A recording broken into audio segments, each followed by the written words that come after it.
സതീഷിനെ arrest ചെയ്തെന്നാണ് Valiyathura police പറയുന്നത്. അറസ്റ്റാണോ സറണ്ടറാണോ? നിലവിൽ ബഹുമാനപ്പെട്ട കൊല്ലം പ്രിൻസിപ്പൽ ജില്ലാ കോടതി സതീഷിന് താൽക്കാലികമായി ജാമ്യം അനുവദിച്ചിട്ടുണ്ട്. ആ ജാമ്യം അനുവദിച്ചതിൻ്റെ ഭാഗമായിട്ടാണ് സതീഷ് ഇന്ന് നാട്ടിലേക്ക് വരുന്നത്. അതിനുശേഷം അതിൻ്റെ പ്രൊസീജിയർ 2 ലക്ഷം രൂപ വരുന്ന 2 ജാമ്യക്കാരെ ഹാജരാക്കി ജാമ്യത്തിൽ അറസ്റ്റ് ചെയ്യുന്ന സമയത്ത് ജാമ്യത്തിൽ വിടണമെന്നാണ് ബഹുമാനപ്പെട്ട ജില്ലാ കോടതി പറഞ്ഞിട്ടുള്ളത്. മുൻകൂർ ജാമ്യം ബഹുമാനപ്പെട്ട കൊല്ലം ജില്ലാ കോടതി അനുവദിച്ചു കഴിഞ്ഞു ഓൾറെഡി. അപ്പോൾ അതിൻ്റെ ഭാഗമായിട്ടാണ് ഇപ്പോൾ സതീഷ് നാട്ടിലേക്ക് വന്നത്.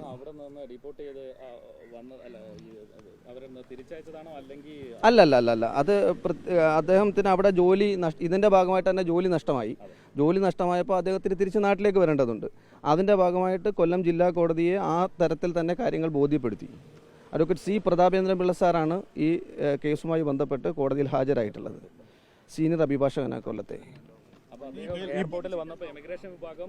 അദ്ദേഹത്തിന് പോലീസിനെ കൈമാറുന്ന സാധാരണ പ്രൊസീജിയറാണ്. അത് കൈമാറി ഇനി അതിൻ്റെ അന്വേഷണ ഉദ്യോഗസ്ഥർ ക്രൈംബ്രാഞ്ചാണ്. ക്രൈംബ്രാഞ്ച് എത്തിയതിന് ശേഷം മാത്രമേ അദ്ദേഹത്തിന് ജാമ്യത്തിൽ വിട്ടയക്കാൻ വേണ്ടിയിട്ട് കഴിയുള്ളൂ. ഹാജരാക്കേണ്ടതില്ല. നിലവിൽ മുൻകൂർ ജാമ്യമുണ്ട്, ഇന്ററിം ജാമ്യമാണ് എന്നുള്ളത് മാത്രമേ ഉള്ളൂ.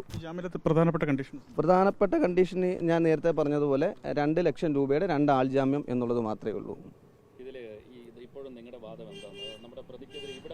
അതായത് പോലീസ് എടുത്തിരിക്കുന്നത് കൊലക്കുറ്റമാണ്. പക്ഷേ നമ്മൾ ഹാജരാക്കിയിട്ടുള്ള ഡെത്ത് സർട്ടിഫിക്കറ്റ്, അതായത് ദുബായിലുള്ള ഇന്ത്യൻ കോൺസുലേറ്റ് നൽകിയിട്ടുള്ള ഡെത്ത് സർട്ടിഫിക്കറ്റിൽ സൂയിസൈഡ് ബൈ ഹാങ്ങിങ് എന്നാണ് രേഖപ്പെടുത്തിയിട്ടുള്ളത്. അത് ഹാജരാക്കി അതുകൂടി കോടതി പരിഗണിച്ചിട്ടാണ് ഇദ്ദേഹത്തിൻ്റെ കസ്റ്റഡി ഇപ്പോൾ ആവശ്യമില്ല എന്ന് കണ്ട് അദ്ദേഹത്തിന് താൽക്കാലികമായി ജാമ്യം അനുവദിച്ചത്.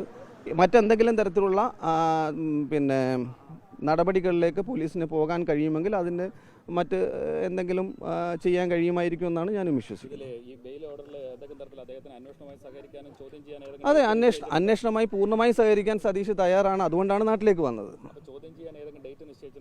ഇല്ല ഇതുവരെ അന്വേഷണ ഉദ്യോഗസ്ഥർ വന്നിട്ടില്ലല്ലോ. അന്വേഷണ ഉദ്യോഗസ്ഥർ വന്നിട്ടായിരിക്കും ബാക്കിയുള്ള കാര്യങ്ങളെക്കുറിച്ച് ചെയ്യുക.